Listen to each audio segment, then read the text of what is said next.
All right, guys, today I'm going to show you a couple more tools to add kind of to your repertoire of things you can use in Photoshop. So the first is a color sampling tool. That guy's right over here. It's called the Eyedropper. It's 1, 2, 3, 4, 5, 6 tools down. One more refresher. If your toolbars do not look like this, don't forget you can go up to Window, Workspace, and we're working in what's called Essentials, which gives you a little bit of everything. Reset Essentials, and you should get all those things back. We did have a couple toolbars disappear the other day, and you were able to fix that. That's great.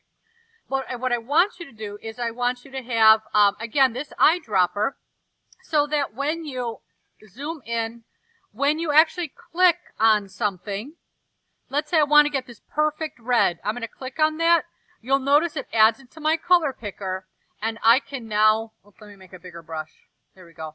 I can now use that exact red. I go to the eyedropper. I'm going to pick that gold color. I'm going to go to my brush.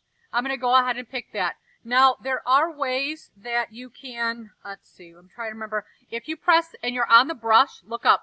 If you're on the brush and you press the Alt key, it'll actually give you the eyedropper. So you can get like that forest green right there and use it. Then you go back here and you eyedropper this perfect black that you might need. What a beautiful fall palette right here. What a great outfit right there, ladies.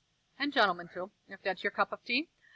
So I wanted to make sure you did understand a little bit, again, about the eyedropper and about using the brush. The Alt key, while on the brush, will allow you to pick a color, then let go of the Alt key and use it. Okay? So with that, I want to show you one more thing, and I'm going to actually get rid of this layer. I'm going to put a new layer. Now, to do this new thing, I know one of you has specifically asked me about this. The person has, and let me just quickly make some shapes. The person has something that, let's just say, resembles this in idea. Again, just the idea of it. Please bear with me because I know it's not very professional looking. But when you want to put something in the background, let's say you want to do a beautiful sort of a washy look, this is what I'm going to recommend. I'm going to recommend that you make its own layer that goes underneath this particular, whatever that item is. It could be words. In the case of the student I'm speaking with, it's a skyline. I'm going to turn that layer off. Don't forget, rename those so that you can have proper layer organization. On layer 3, I'm going to call it my watercolor layer. I can come into my brush, and now there's some really nice paint brushes up in here. I like to use this fan brush a lot. It's a favorite of mine when I'm doing painting on here. Notice there are other brushes in here, but these are sort of the standard default ones. So I'm going to go to this fan brush actually. This is a round fan stiff thin bristle. I'm going to go ahead and put that back. I'm going to start with my first color. And I'm going to go ahead and put it on there. Now notice the lag on my computer. It is really laggy. I apologize for that. It's probably the size of the document, the fact that the computer itself is a little Monday morning quite often for the computer. But again, I'm going to go ahead, I'm going to strike in some different colors. Whatever those colors may be. Notice the great part about that stiff fan brush is that I'm getting still some white spaces in between. I love that because that will allow the colors to mix a little bit better. All right, so I can overlap some of them. I'm going to kind of build up some colors together. All kinds of loveliness. Again, my colors are in a similar color family. All right, that's where I'm going to end this. All right, so if I click and hold right here, right on that brush, I get this thing called the mixer brush tool. The mixer brush is really fun because that's exactly what it does. It mixes up the colors that you have placed down here. So I'm going to show you, I'll go back to that same fan brush. Whatever color is in the foreground, if there's empty space on that layer, in this case, if I put the checkerboard back up, you're going to see a lot of empty space. Whatever color is in the foreground is like the color you would have loaded on your brush if you were an actual painter. So if I have this blue in there, that's the color that's on my brush that I'm going to blend down into these other ones. If I have the black, it will lay black down, etc. So I think I'm going to put some white in there because I want this to be really washy looking. So I'm going to give a nice big brush, and if I sort of blend this in here, I've just kind of did a zigzag motion.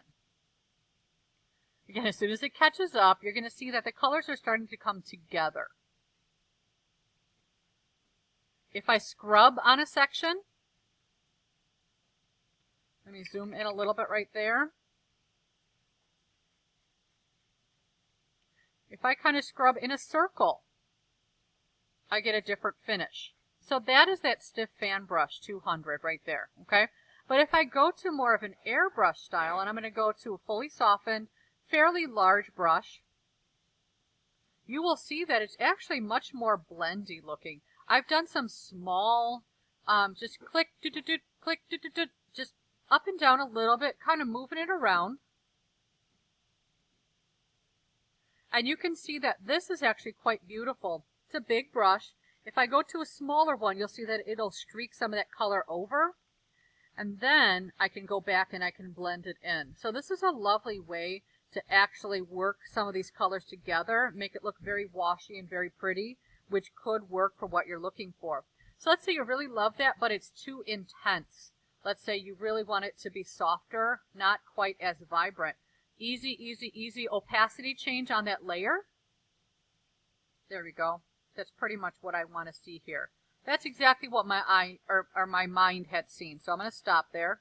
Maybe click a little bit more right up in there. Undo that because I didn't like that. All right. So we're going to go ahead then on this watercolor layer. We're going to turn down the opacity. And you can see that it becomes a much more soft finish. That's like a 66% opacity. And it only works because this background layer is perfectly white.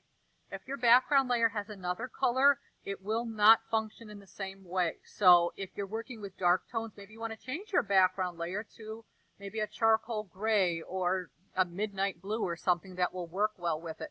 But again, this background layer, because the one before it is kind of see-through, you can see it will affect it. Look how beautiful that is. Really kind of psychedelic and kind of trippy, okay? So again, that's a little bit about working with the color picker on your brush and then working with your brush, your mixer brush. Now, really, really important though, you guys, you want to be sure that when you're done using the mixer brush, I would emphasize for you to go back to your regular brush tool and leave that as your standard. So when you're done with it, put it back here, because later on when you forgot the last thing that you used was the mixer brush, you're trying to remember, why is this not working out right? Oh, it's the wrong brush. Or I have a lot of people that will accidentally go onto the history brush when you're on the wrong brush, okay? So again, hopefully that helps you all out. You get a lot of ideas to keep moving forward. Keep going.